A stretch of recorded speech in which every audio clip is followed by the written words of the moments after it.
পুলিশও চায় যে এদের সংখ্যাটা একটু ভালো, ঠিক আছে? পুলিশ আজকে আমাদেরকে হেস্তনস্ত করছে, সেই হেস্তনস্ত করে আমাদের দাবি করছে যে দরকার আমার মায়ের চিন্তা করে দিতে পারে, ঠিক আছে? এখন আমার অনুরোধ আপনাদের কাছে, আপনারা থাকবেন এবং বাড়িতে যারা আছে তাদেরকে আসতে বলেন। আমাদের এই কর্মসূচি চলমান, আমাদের আগামী শুক্রবার থেকে আমরা 12:30 পর্যন্ত আমরা চালাবো। আমাদের সময় বিকালে আবার বলবো এবং আমরা এখানে যারা ভুল করি যারা আমরা আমার বড় আমরা সবাই কার্যকর করতে হবে। নামাজের শেষে ওখানে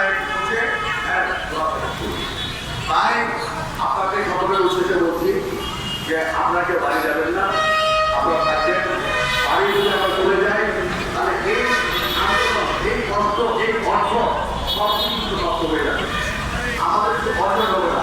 আমাদের অর্জন যদি আমরা পেতে চাই তাহলে অবশ্যই আমরা থাকবো এবং আগামী কালকে পূর্ব দিয়ে যাবে তারা রওনা দেন। রবিবারে আমাদের সকল শিক্ষকদেরকে যাতে মনে পাই রবিবারের আন্দোলন হবে আমাদের বিজয়ের আন্দোলন।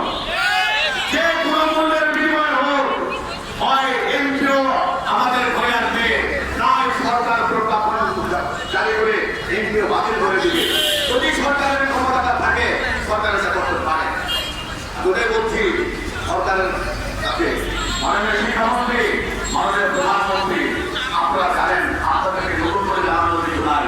আপনারা সবাই জানেন নরেন্দ্র শিক্ষা অধিকার যখন কেন্দ্রীয় সরকার ছিল তখন এই প্রতিষ্ঠানগুলো প্রতিষ্ঠিত হয়েছিল। 70% প্রতিষ্ঠান আর এই অর্থের প্রতিষ্ঠান আওয়ামী লীগের সময় হয়েছে।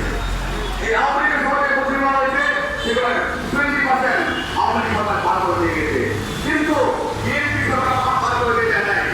আর এই প্রতিষ্ঠানগুলো যখন আওয়ামী লীগ সরকার ক্ষমতায় আসলো তখন তারা বিভিন্ন প্রতিবন্ধকতা সৃষ্টি হলো, বৈষম্যের শিকার হলো। এই বৈষম্যের শিকার হয়ে সকল প্রতিষ্ঠান নরেন্দ্র প্রতিষ্ঠানগুলো এখন বন্ধ ক্ষতিকর হয়ে গেছে। তাই আপনারা জানেন না জানার ভান করবেন না। মাননীয় শিক্ষামন্ত্রী, আমি আবারও বলছি, আপনি বলেছিলেন শিক্ষকদেরকে মাঠে আসতে হবে না। 5 দিন ধরে শিক্ষকরা মাঠে আছে।